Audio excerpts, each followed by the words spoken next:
Hello everyone, this is CA Keval Mota, and today we are going to start with the new topic that is advanced ruling in GST. Okay, एकदम easy topic है, ज़्यादा load नहीं लेना है. Okay, इसमें से ज़्यादा कुछ आता भी नहीं है एग्जाम में, and आया तो भी ज़्यादा difficult नहीं होगा. Okay, so advanced ruling. What exactly we are going to cover in this particular chapter? Please hear it carefully. सबसे पहले हम देखेंगे introduction. Advanced ruling मतलब क्या? पहले वो देखेंगे. How does it helps the applicant? How does it helps the applicant to plan his activities? ये देखेंगे. उसके बाद हम देखेंगे कि भाई कौन से क्वेश्चंस के लिए एडवांस रूलिंग सॉर्ट की जाती है. Okay, then we will learn the procedure for application before advance ruling authority and appellate authority for advance ruling. ठीक है, ये सारी चीजें हम देखने वाले हैं. Let us begin with the introduction part. Advance ruling का बेसिक क्या मीनिंग होता है? एडवांस में रूलिंग लेना. क्या सर? एडवांस में रूलिंग लेना? यस. एडवांस मतलब क्या, रूलिंग मतलब क्या, पहले वो देखो. अब कई बार क्या होता है, जो एप्लीकेंट कुछ ट्रांजैक्शन कैरी आउट करने जा रहा है, ओके, पर वो यहां पर डर रहा है कि जीएसटी डिपार्टमेंट आगे जाकर के इसके ऊपर टैक्स एक्स्ट्रा ना रिकवर कर ले, क्योंकि आज अगर मैं कम टैक्स लगाऊंगा तो मेरा रिसिपेंट तो खुश हो जाएगा, पर बाद में जब गवर्नमेंट का ऑफिस वाला जो ऑफिसर होगा वो आएगा, बोलेगा कि सर आपने इतना कम टैक्स रेट कैसे लगाया. ठीक है, so here the problem can arise. Okay, so यहां पर एक सर्टेनिटी पाने के लिए, okay, to bring a certainty over some transaction, I go for advance ruling. मतलब मैं अथॉरिटी से ही पूछ लेता हूं कि भाई आपका क्या व्यू है इस पर्टिकुलर ट्रांजैक्शन के ऊपर, आप बताइए, please tell us your viewpoints on this particular transaction. ठीक है, तो हमको अप्लाई करने के टाइम क्या बोलना पड़ता है? What transaction you are going to undertake. ठीक है, उसका कुछ डिटेल्स भी देना पड़ेगा आपको. ओके, कुछ सपोर्टिंग लगा तो वो भी देना पड़ेगा. सो वो सब अटैचमेंट करने के बाद आपको अप्लाई करना होता है. ठीक है, so basic meaning of advance ruling समझ में आया? मतलब अथॉरिटीज से, कौन सी authority? Advance ruling authority. Advance ruling authority से व्यू पॉइंट ले लेना. ठीक है, उसको हम कहते हैं advance ruling. What would be the taxability of my transaction.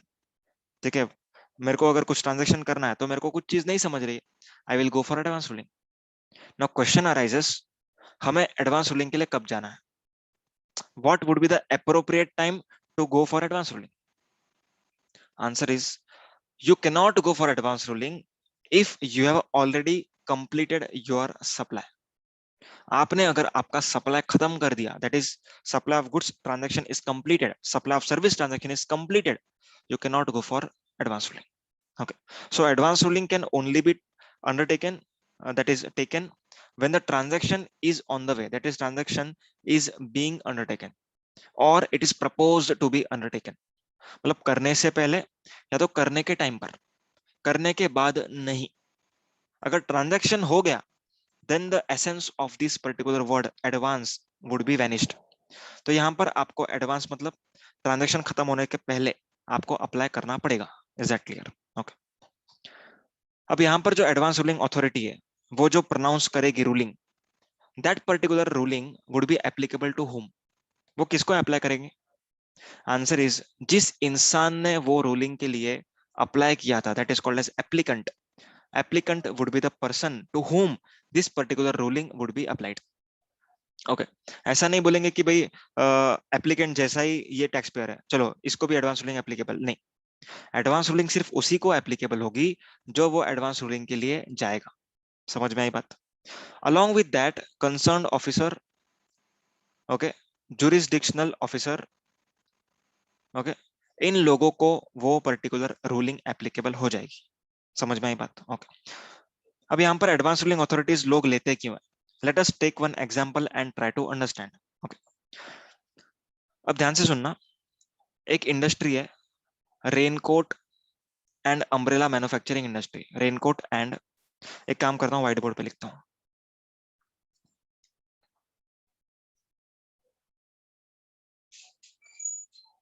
Raincoat and umbrella manufacturing industry. Okay, अब इस इंडस्ट्री का कुछ मैं आपको खासियत बता रहा हूँ, कुछ इंपॉर्टेंट पॉइंट्स, कैरेक्टरिस्टिक्स हम देख लेते हैं. This industry falls in the purview of inverted duty structure. Inverted duty structure, ठीक है।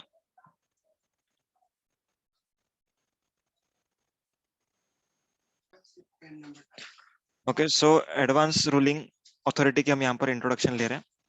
सो रेनकोट इंडस्ट्री जो है, ओके, इसमें क्या हो रहा है, इन्वर्टेड ड्यूटी स्ट्रक्चर है।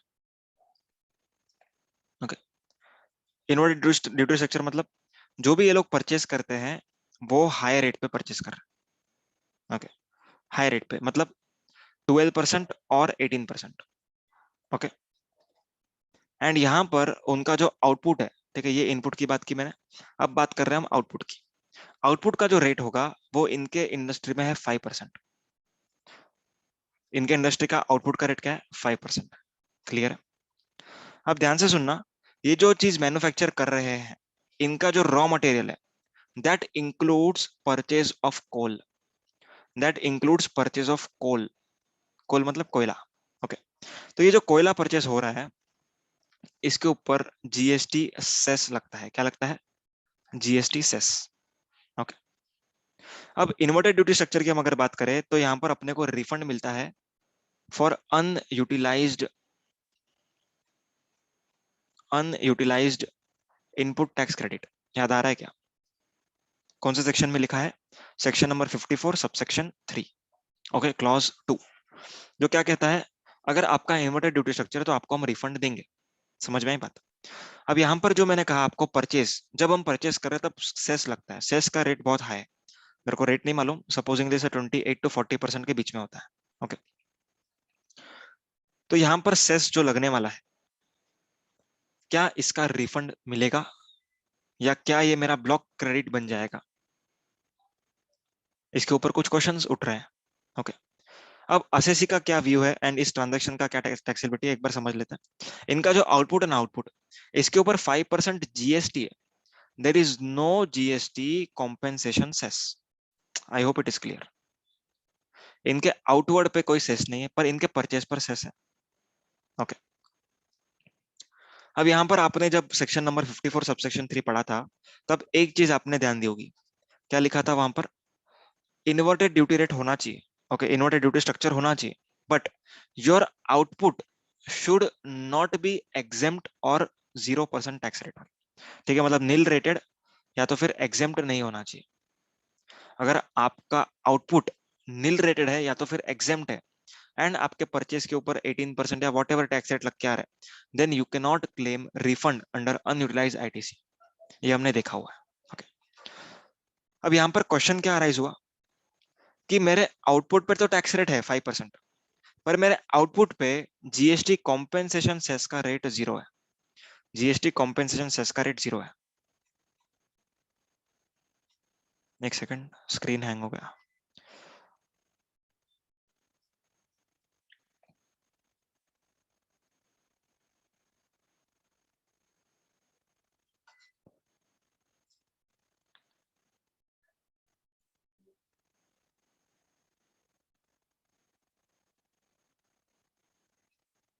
पता नहीं बीच में क्या हो जाता है।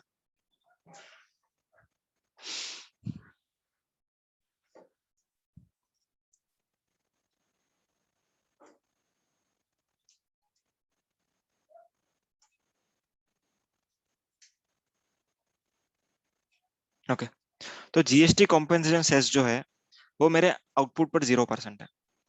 ओके, पर मेरा आउटपुट तो टैक्सेबल है, तो यहाँ पर क्या मुझे इस सेस का रिफंड मिलेगा या ये मेरा ब्लॉक क्रेडिट बन जाएगा? This is the question. Question तो एकदम सिंपल है एंड वैलिड भी है। क्यों? क्योंकि सेस का अगर इतना अमाउंट ज्यादा है एंड अगर वो आपका कॉस्ट बनने वाला है, that is we can say आपका आईटीसी ब्लॉक हो जाएगा, then you have to increase your MRP. आपको आपका एमआरपी बढ़ाना पड़ेगा ना। अदरवाइज अगर आप लोग ये सोच के बैठोगे कि आपको इसका रिफंड मिलेगा, let us not take in the valuation, in the costing, तो that will make you incur loss. आपको लॉस हो सकता है या तो फिर आपका प्रॉफिट मार्जिन घट सकता है। ठीक है, डायरेक्टली 28% से मार्जिन घट जाएगा, इतना तो मार्जिन भी नहीं होता। समझ में आ रही है क्या बात? So coal is a very important aspect. तो यहाँ पर इस पर्टिकुलर असेसी को एडवांस रूलिंग के लिए जाना चाहिए। ओके, समझ में? अगर वो एडवांस रूलिंग के लिए जाते हैं, ओके, देन उन्हें पता चलेगा कि भाई इसका रिफंड मिलेगा या नहीं मिलेगा। If it is not available as refund, okay, then मैं क्या करूंगा, इस कोल का जो कॉस्ट है, ठीक है, कोल का कॉस्ट तो ठीक है, जो इसके ऊपर सेस लगता है वो सेस को भी मैं क्या करूंगा, कॉस्ट में ऐड करूंगा एंड देन एमआरपी सेट करूंगा। समझ में आया? This means advance ruling would help the assessee in crystallising its particular liability. ठीक है, उसको अपना लायबिलिटी फ्रीज करने में काम आएगा, अपना कॉस्टिंग करने में काम आएगा। ठीक है, टैक्सेशन के परस्पेक्टिव काम आया, उसको दिमाग में से डाउट निकल गया कि भाई रिफंड मिलेगा नहीं मिलेगा, अथॉरिटी ने बोल दिया भाई नहीं मिलेगा तो नहीं मिलेगा। अगर असेसी को लगता है मिलना चाहिए, then he can challenge that particular advance ruling to advance ruling appellate authority. ठीक है, वहां पर जा सकता है वो। समझ में आई बात? So now let us formally read this particular lines which I have written on this chart book. Okay, advance ruling helps the applicant in planning his activity well in advance. ठीक है, एडवांस में plan कर लो. It brings certainty in determining tax. Tax liability certainty से determine हो जाएगा आपका. Okay,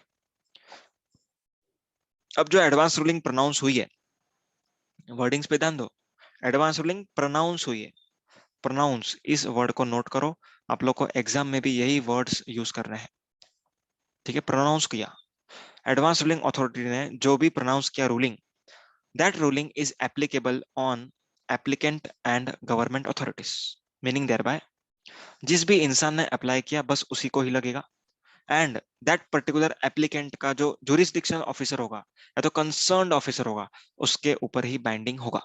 उसके अलावा किसी और के ऊपर बाइंडिंग नहीं होगा. मतलब कोई दूसरा असेसी है, उसके लिए जरूरी नहीं कि सेम चीज फॉलो करना है.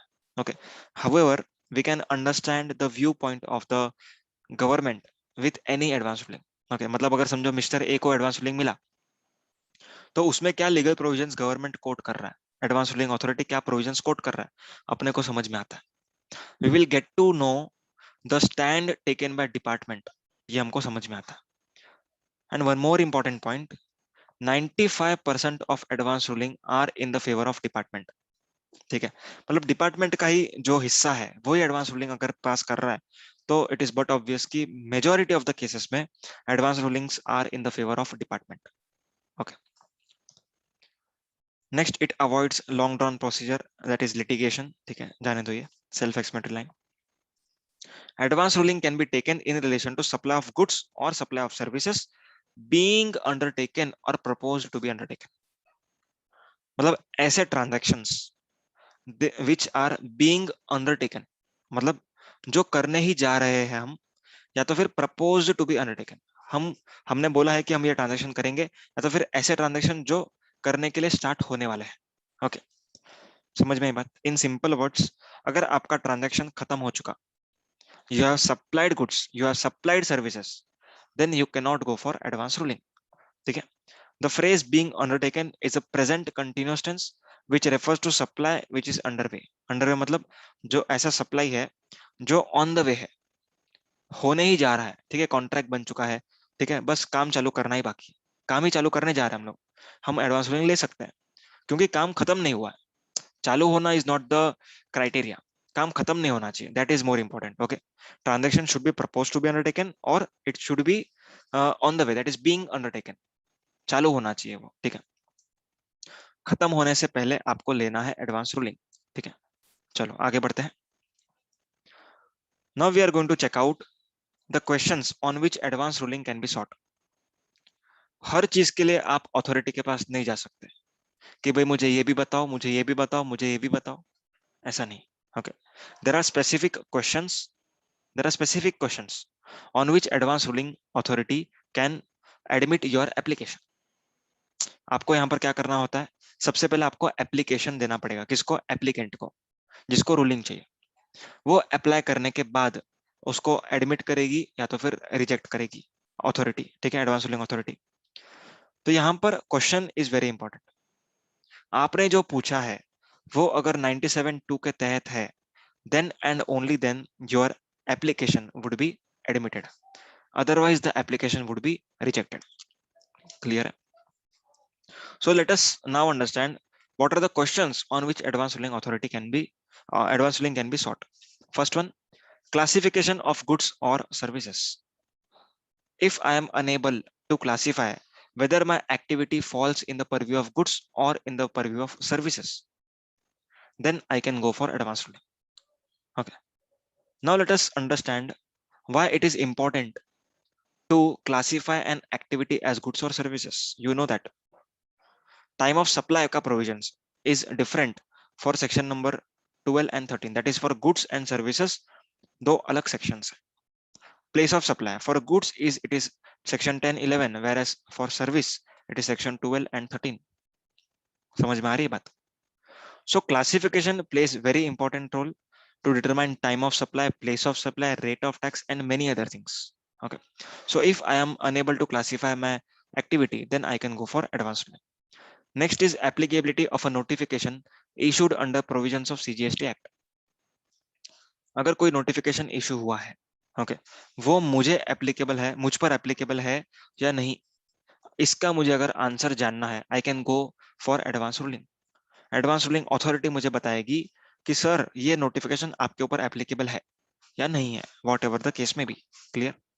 Next is determination of, now hear the words very carefully, determination of time of supply and value of supply of goods or services. Very important. You cannot go for advanced ruling if you are having doubt on place of supply. If you are having doubt on place of supply provisions, then you cannot go for advanced ruling. Why? ऐसा क्यों? Answer is advanced ruling authorities are formed state wise. Advance ruling authorities जो होती हैं वो state wise बनी हुई है. Okay. अब जो स्टेट वाइज अथॉरिटीज जो बनी हुई है, तो यहां पर जब भी मैं अगर प्लेस ऑफ सप्लाई की इनसे बात करूंगा, तो ये लोग कहेंगे कि भाई आपका ही state place of supply, that is our state. Maharashtra में अगर एडवांस रूलिंग अथॉरिटी, मैंने महाराष्ट्र में अप्लाई किया प्लेस ऑफ सप्लाई के लिए, तो महाराष्ट्र वाले क्या बोलेगी authority? Maharashtra is the place of supply, final. So this would be biased. तो यहां पर प्लेस ऑफ सप्लाई के इशू के लिए आप एडवांस रूलिंग अथॉरिटी के पास नहीं जा सकते. Is that clear? समझ में आई बात? क्यों नहीं जा सकते वो समझा logic? Okay. One more important point I would like to add here is advance ruling authority में मेंबर्स कौन होते हैं? सेंटर का मेंबर होगा, स्टेट का मेंबर्स होगा. ओके. एंड यहां पर जो उन मेंबर्स की क्वालिफिकेशन होगी, that should be more than और equal to joint commissioner. It means joint commissioner या उससे ऊपर वाले ही इस पर्टिकुलर अथॉरिटी में मेंबर्स बन सकते हैं, हर कोई नहीं बन सकता. ठीक है. जॉइंट कमिश्नर या उसके ऊपर के लेवल के जो होंगे वो लोग बन सकते हैं. Next is admissibility of ITC. Admissibility of ITC of taxes paid or deemed to have been paid. Very important ना? Admissibility of ITC मतलब कुछ क्रेडिट जो है वो मेरे लिए एलिजिबल है कि नहीं है. क्या मैं उसका क्रेडिट ले सकता हूं या मैं उसका क्रेडिट नहीं मिलेगा, मुझे नहीं मिलेगा. अगर क्रेडिट नहीं मिलेगा, अगर मुझे पहले से मालूम है, तो उतना पार्ट मैं कॉस्ट में ऐड कर दूंगा, जिसके कारण मेरा MRP जो है वो प्रॉपर सेट होगा. अगर मैंने सोचा कि क्रेडिट मिलेगा एंड बाद में अथॉरिटी उसको डिनाई कर देगा, then my margin would be reduced. So here it is very important point that I can ask the question to authority regarding admissibility of input tax credit. Clear है? Next, determination of liability to pay tax on goods और services. Important point, determination of liability to pay tax. मेरा liability कितना होना चाहिए, कितना होना चाहिए, that is more important. Okay. कितना होना चाहिए ये डिटरमाइन करना है, तो आप एडवांस रूलिंग अथॉरिटी के पास जा सकते हो. ओके. अब यहां पर ना काफी सारे कंफ्यूजन है. डिटर्मिनेशन ऑफ लायबिलिटी की बात की है, determination of nature of tax की बात नहीं की. अगर मुझे नेचर ऑफ टैक्स की बात करनी है, नेचर ऑफ टैक्स मतलब CGST SGST लगेगा कि IGST लगेगा, CGST SGST और IGST. अगर ये मेरा क्वेश्चन है, then I cannot go for advance ruling. Why? Because ये CGST SGST लगेगा या IGST लगेगा, it is dependent on the two factors, that is location of supplier and place of supply. And place of supply के लिए I cannot go for advanced ruling authority. So in simple words, अगर मुझे nature of tax जानना है मेरा CGST SGST और IGST, I cannot go for advance ruling. However, determination of liability, मतलब मेरा liability को crystallize करना है, ठीक है, उसके लिए मैं जा सकता हूँ क्या? हाँ, उसके लिए जा सकता हूँ। यहाँ पर एक केरला हाई कोर्ट का जजमेंट है, क्लाइंट का नाम है सदरलैंड मॉर्गेज, शायद से ये नाम था, ठीक है। Sutherland is fix, mortgage I don't remember. Sutherland mortgage नाम का एक क्लाइंट था, उसके केस में हाई कोर्ट ने रूलिंग दिया है, ठीक है, कि प्लेस ऑफ सप्लाई के लिए जा सकता है, ठीक है, बट एडवांस रूलिंग जो सॉरी जो हाई कोर्ट के जजमेंट है that are only applicable in their jurisdiction. So high court का सहारा लेकर के हम आईसीआई के एग्जाम में नहीं लिख सकते हैं, ठीक है। तो आपके एग्जाम परस्पेक्टिव आपको याद रखना है, place of supply issues can not be challenged, ठीक है, can not be asked for, can not be sought for. Clear? Next is whether applicant is required to be registered और नॉट। क्या कह दिया है, क्या कहा यहाँ पर? एप्लीकेंट को रजिस्ट्रेशन लेना है कि नहीं लेना, उसके लिए भी क्वेश्चन पूछ सकते हैं। जी हाँ, इन सिंपल वर्ड्स यहाँ पर एक एनालॉजी ड्रॉ करो, कंक्लूजन ड्रॉ करो। Even if I am unregistered I can go for advance ruling. अगर मैं अनरजिस्टर्ड हूं, मुझे रजिस्ट्रेशन लेना चाहिए कि नहीं लेना चाहिए, अगर ये जानना है तो भी मैं जा सकता हूँ एडवांस रूलिंग के पास। समझ में आई क्या बात? Next, determination of an activity whether और नॉट अ सप्लाई। मैं जो काम कर रहा हूं, क्या ये सप्लाई है भी या नहीं, whether it is falling in the ambit of supply और नॉट। जैसे एक एग्जांपल लेता हूं, अगर कोई एम्प्लॉय मेरे यहाँ से छोड़ करके जाता है, ठीक है, तो मैं क्या करता हूँ, what I do, I ask him to serve notice period. वो छोड़ के जा रहा है, मैं क्या बोलूंगा, भाई तू नोटिस पीरियड सर्व कर, नोटिस पीरियड। अगर नोटिस पीरियड सर्व नहीं करना है तो 1 महीने का सैलरी छोड़ देना। तो जो उसने 1 महीने का सैलरी छोड़ा, ठीक है, क्या वो एम्प्लॉयर के पॉइंट ऑफ व्यू सप्लाई है या नहीं, क्या वो सप्लाई है या नहीं, ठीक है। Whether section 7 has that much power to tax this particular activity.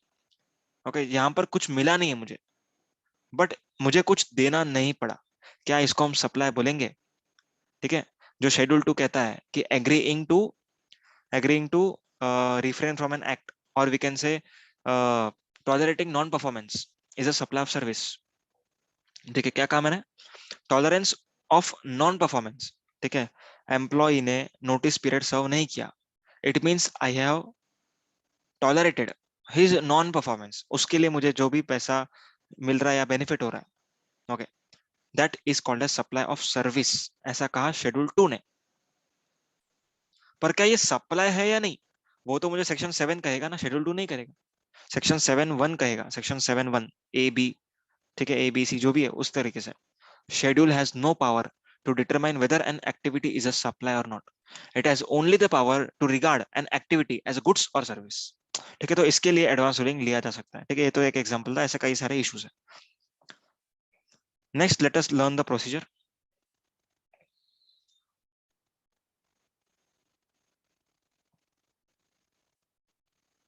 hierarchy and procedure to apply for advanced ruling before advanced ruling authority or appellate authority for advanced ruling। एक इंपॉर्टेंट चीज बताना चाहूंगा पहले, there are 2 appellate authorities in GST। 2 appellate authorities। सबसे पहली appellate authority है जो adjudicating authorities के ऑर्डर्स को सुनता है, ओके। अगर एडजुडिकेटिंग अथॉरिटी ने एक ऑर्डर पास किया, उसके सामने असेसी अगर एग्रीड है, so where he will go to appellate authority framed under section 107 of CGST act, okay. अगर मैं एग्रीड हूं एडवांस रूलिंग अथॉरिटी के प्रोनाउंसमेंट के साथ, ठीक है, मतलब कुछ रूलिंग प्रोनाउंस किया, वो मेरे को एग्री नहीं हो रहा है, आई एम एग्रीड पर्सन, मुझे पसंद नहीं आया, then I will not go to the appellate authority which is framed under section 107। I will go to appellate authority for advanced ruling। मैं उसके पास जाऊंगा, इसके पास नहीं जाऊंगा। समझ में आई? सो दो अथॉरिटीज अलग है, appellate authorities दो अलग है, अपना अपना पर्पज है उन दोनों का। Is that clear? अब एक बात समझना, अगर एडवांस रूलिंग अथॉरिटी ने ऑर्डर पास किया, अगर असेसी अग्रीड है, टैक्स पेयर अग्रीड है, he will go to appellate authority for advanced ruling। What if advance ruling is in the favour of assessee. अगर असेसी के फेवर में है तो यहां पर क्या असेसी जाएगा अपील करने के लिए? नहीं जाएगा। तो यहां पर जो कंसर्न्ड ऑफिसर है या फिर जो जुरिस्डिक्शनल ऑफिसर है, he can file appeal before appellate authority for advance ruling. Clear है? समझ में आई बात? Okay, now let us understand the procedure. Applicant applies for advance ruling manually by complying with rule 107A of CGST rules. ठीक है, तो अब तो ऑनलाइन प्रोसीजर चालू हो चुके हैं, तो rule 107A would not be applicable, but यहाँ पर ऑनलाइन आपको अप्लाई करना पड़ता है पोर्टल पर जाकर के। ओके, हम यहाँ पर एप्लीकेशन करेंगे। हमारे एप्लीकेशन में हमें क्वेश्चन लिखना होगा भी, कौन से क्वेश्चन के लिए आपने अप्लाई किया। अगर वो क्वेश्चन प्रॉपर लगता है उन लोग को, रूलिंग अथॉरिटी को, एडवांस रूलिंग अथॉरिटी को, then only they will admit the application. Clear है? आगे सुनना। Advance ruling authority shall not admit the application if the case is pending or decided in the case of applicant under this act. Very important. अगर मान लो कि आपके खिलाफ, ठीक है, मतलब आपके खिलाफ कोई भी ये प्रोसीडिंग्स चालू है, ठीक है, मतलब असेसमेंट ऑर्डर पास हो चुका है, ध्यान से सुनना, ध्यान से सुनना। If the case is pending, case is pending का क्या मतलब है? सुनना, शो कॉज नोटिस इश्यू हुआ है एंड असेसमेंट ऑर्डर पास होना बाकी है। क्या कहा मैंने? केस इज पेंडिंग का मतलब क्या? शो कॉज नोटिस इशू हुआ है, असेसमेंट ऑर्डर पास होना बाकी है। तो इस पीरियड के दरमियान your case is deemed to be pending. क्या इस पीरियड के दरमियान आप एडवांस रूलिंग के लिए जा सकते हो क्या? नहीं, क्योंकि शो कॉज नोटिस आपको तभी ही इशू हुई है जब आपने वो ट्रांजेक्शन कर लिया है। समझ में आई क्या बात? तो ट्रांजेक्शन होने के बाद तो आप एडवांस रूलिंग के लिए जा ही नहीं सकते। तो शो कॉज नोटिस से लेकर के असेसमेंट ऑर्डर आ नहीं जाता तब तक का जो पीरियड है, that means your case is pending, उस केस में आप अप्लाई नहीं कर सकते। ठीक है, the same would be applicable if the transaction relates to future period। मतलब यहाँ पर शो कॉज नोटिस इशू हुई है, असेसमेंट ऑर्डर आना बाकी है, पर अगले साल के लिए आप लोग बोलते हो कि सेम ट्रांजेक्शन के लिए चलो ले लेते हैं एडवांस रूलिंग, एंड बाद में ये एडवांस रूलिंग जाकर के हम इसको बता देंगे, बोलेंगे कि देखो सर एडवांस रूलिंग आ गई है, आप टैक्स मत लगाओ, शो कॉज नोटिस आपका गलत है। So that cannot happen, that cannot happen. Case is pending, you cannot apply for advance ruling. Is that clear? Okay, next is case is decided in case of applicant. आपके against case decide हो चुका है, आपके against order pass हो चुका है, ठीक है, ये ऑर्डर तो क्या आगे के सारे ऑर्डर्स भी पास हो चुके हैं, एंड आप बाद में जाओगे एडवांस रूलिंग के पास। So advance ruling would not entertain your application. समझ में आई बात? तो आप लोगों ने अप्लाई करने से पहले चेक करना है कि क्या, तीन चीज चेक करनी है, ठीक है, तीन चीज, कौन सी चीज? तीन चीजें। फर्स्ट वन, क्या आपका ट्रांजैक्शन हो चुका है या नहीं हुआ है? अगर नहीं हुआ है तो ही आप जाना। सेकंड केस, सेकंड पॉइंट, क्या आपका ट्रांजैक्शन का जो केस है, that is taxability, that case is pending और नॉट? आपको पहले चेक करना है। अगर पेंडिंग है तो you cannot go for advance ruling.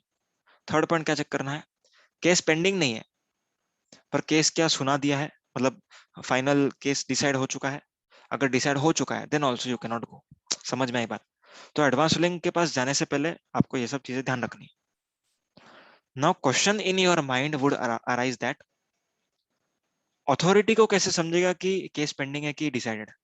Answer is, जब आप अप्लाई करते हो तब आपका एप्लीकेशन आपके ऑफिसर के पास जाता है। वो ऑफिसर पूरा चेक करता है, पूरा चेक करेगा कि भाई आपने इसके पहले जो भी है ऑर्डर पास हुआ था आपके अगेंस्ट, या इसके सामने आपने कहीं पर और अपील फाइल किया है, या आपका केस का क्या सिचुएशन है, क्या माजरा है, वो पूरा समझेगा। Okay, so accordingly then it will be decided whether to admit your application or to reject your application। clear? अब आपने अप्लाई कर लिया, आपके एप्लीकेशन के 90 डेज के अंदर अंदर, 90 डेज के अंदर अंदर एडवांस रूलिंग अथॉरिटी अपना रूलिंग प्रोनाउंस कर देगा। ठीक है, एप्लीकेशन करने के साथ साथ आपको 10,000 रुपीज का फीस चुकाना पड़ेगा, 5,000 rupees CGST, 5,000 rupees SGST। Clear है? ये फीस चुकाने के बाद ही आप एडवांस रूलिंग अथॉरिटी के पास जा सकते हैं। Is that clear? समझ में बात? एडवांस रूलिंग अथॉरिटी को अगर लगता है कि कुछ और डॉक्यूमेंट्स मंगवाना चाहिए, then he can ask for.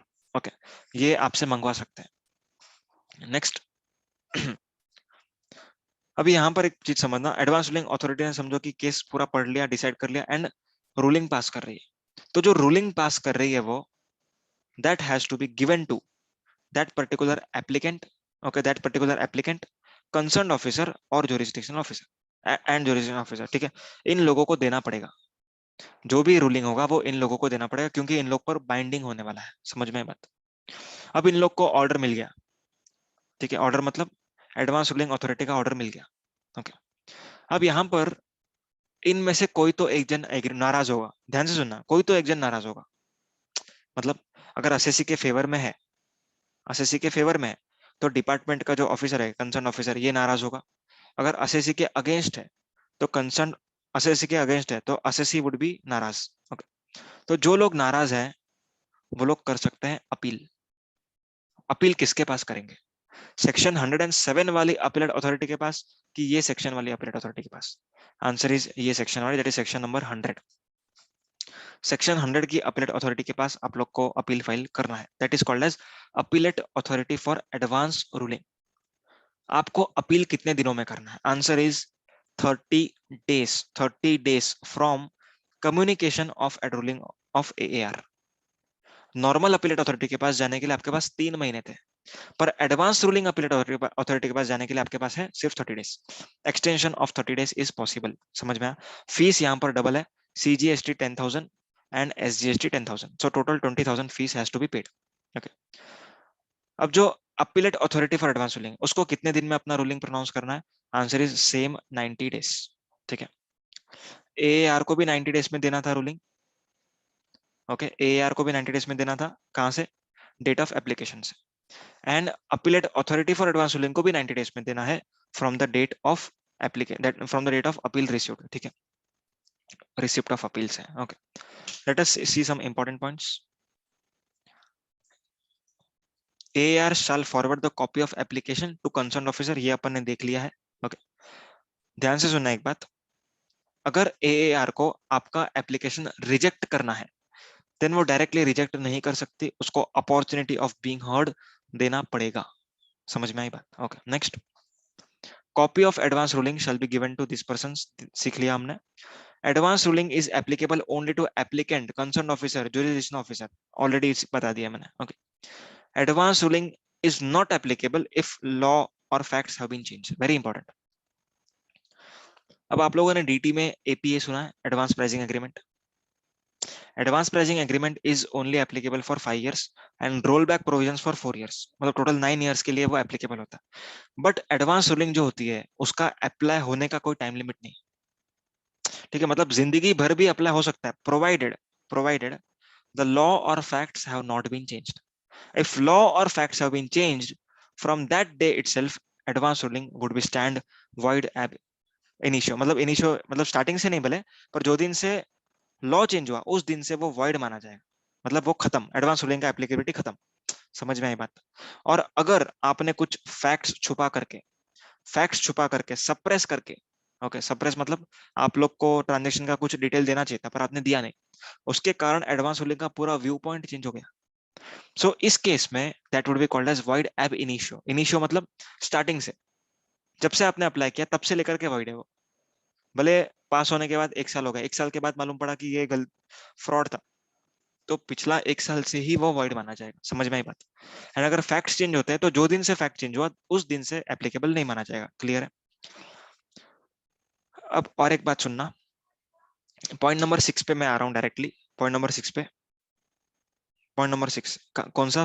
Fourth bullet का point number 6। If there is difference between the opinion of 2 members of AAR के मेंबर्स में, ठीक है, उनके ओपिनियन में डिफरेंस है, मतलब एक कहता है हाँ टैक्स लगेगा, दूसरा कहता है टैक्स नहीं लगेगा। सो ये जो मैटर है उसको उनको किसको रेफर करना पड़ेगा? Appellate authority for advance ruling को, ओके। बाद में अपीलेट अथॉरिटी उस पर्टिकुलर पॉइंट के ऊपर चर्चा करेगी, ओके। समझ में आया? उस पर्टिकुलर पॉइंट के ऊपर चर्चा करेगी। आगे पढ़ते हैं। Shall refer the points on which they differ to AAR if the members of AAR are unable to come to a common conclusion in the regards of the point referred to them by AAR, then it shall be deemed that no advance ruling shall be given।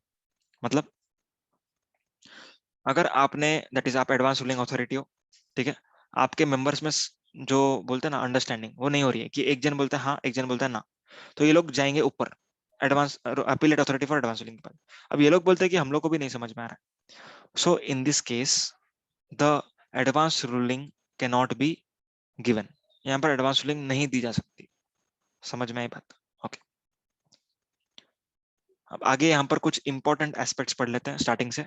Point number 1, applicant का मतलब होता है registered और desirous of getting registered. मतलब मैं अगर unregistered हूं तो भी मैं अप्लाई कर सकता हूं एडवांस रूलिंग के लिए। Next is an application for obtaining advance ruling shall be in quadruplicate. Quadruplicate मतलब 4 कॉपी। 4 कॉपी क्यों? ठीक है, एक रहेगी अपने अब असेसी की, ओके, देन दो जो टेक्निकल मेंबर्स एंड जो स्टेट का मेंबर होगा उन लोगों के लिए, एंड एक एक्नॉलेजमेंट, तो टोटल 4 कॉपी में आपको अप्लाई एप्लीकेशन करना पड़ेगा। Next is it is not mandatory to be registered while making the application, ये अपन ने ऑलरेडी सीख लिया है। नेक्स्ट आगे बढ़ते हैं। The law gives the power to AAR and AAAR to amend their orders to rectify if any mistake is apparent from the record within the period of 6 months from the date of application. Sorry date of order, sorry date of order. अभी अगर मान लो कि advance ruling authority ने order सुना दिया, अब पता चलता है कि कुछ मिस्टेक हो गया, that mistake should be apparent from the record. मतलब फेस ऑफ द रिकॉर्ड से आपको मिस्टेक अगर पता चलती है, then only you can rectify that particular order within 6 months from the date of such order. Is that clear? और अगर आपका ऑर्डर पास होने के बाद, अगर आपका ऑर्डर रिवाइज ऑर्डर पास होने के बाद अगर लाइबिलिटी बढ़ती या फिर आईटीसी डिसअलाउ होता है, then opportunity of being heard देना पड़ेगा। समझ में आया क्या? ठीक है, मतलब जब भी असेसी को तकलीफ होने वाली है, लाइबिलिटी बढ़ेगी या तो फिर आईटीसी कम होगा, डिनाई होगा, देन इन दैट केस आपको अपॉर्चुनिटी ऑफ बीइंग हर्ड देना पड़ेगा। उसको उसको आके पूछना बुलाना पड़ेगा एंड बोलना पड़ेगा कि सर गलती हो गई हमसे, ठीक है, हमको अभी रेक्टिफाई करना पड़ेगा, ऑर्डर चेंज हो गया ये। Next, the application for advance ruling shall not be admitted where questions raised in the application is already pending or decided in any proceedings in case of the applicant under this provision। Already हमने देखा हुआ है। Next, very important, recipient cannot apply for advance ruling when the tax is payable by supplier and no RCM। मतलब in simple words अगर मैं कहूँ तो जिस भी इंसान के ऊपर टैक्स का लायबिलिटी आने वाला है उसी पर्सन को अप्लाई करना है। Recipient can not apply on the behalf of supplier. Okay, मतलब अगर समझो, एक एक मैं एग्जांपल दे रहा हूँ, बहुत इंपॉर्टेंट एग्जांपल है। मान के चलो कि ये ए है, ओके, इसने बी को सप्लाई किया, बी को सप्लाई करने वाला है, ठीक है, सप्लाई नहीं किया, बी को सप्लाई करने वाला।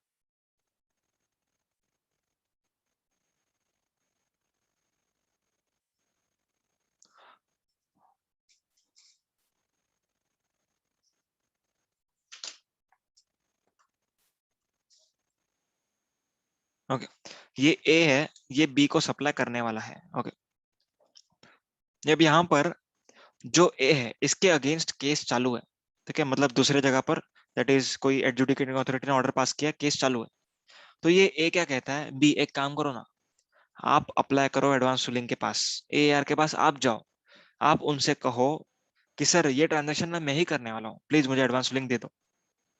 तो यहाँ पर अगर ये ऐसा कहेगा तो बी जो है उसको ही ये रूलिंग एप्लीकेबल होगा, ए को नहीं। क्लियर है क्या? हमने ऑलरेडी सीखा हो। So the conclusion is B can not apply on the behalf of A. A के बिहाफ पर recipient can not apply for advance ruling. समझ में आ गई बात? Okay. आगे बढ़ते हैं। Liability to deduct TDS can not be decided by AR. इसका क्या मतलब है? आपको कौन सा टीडीएस डिडक्ट करना होगा, ठीक है, मतलब सीजीएसटी, एसजीएसटी और आईजीएसटी, ठीक है, कौन सा टीडीएस डिडक्ट करना है ये आपको एआर नहीं बताएगा, ठीक है। अगर टीडीएस का अमाउंट डिटरमाइन नहीं हो पा रहा है, then in that case you can go for AR, but if you are unable to determine whether tax is CGST, SGST or IGST, you cannot go for AR. Is that clear? आगे देखते हैं, अभी कुछ point छूटा तो नहीं। चलो हो तो गए सारे के सारे पॉइंट्स। एक बार अपन बुक में से गो थ्रू कर लेते हैं।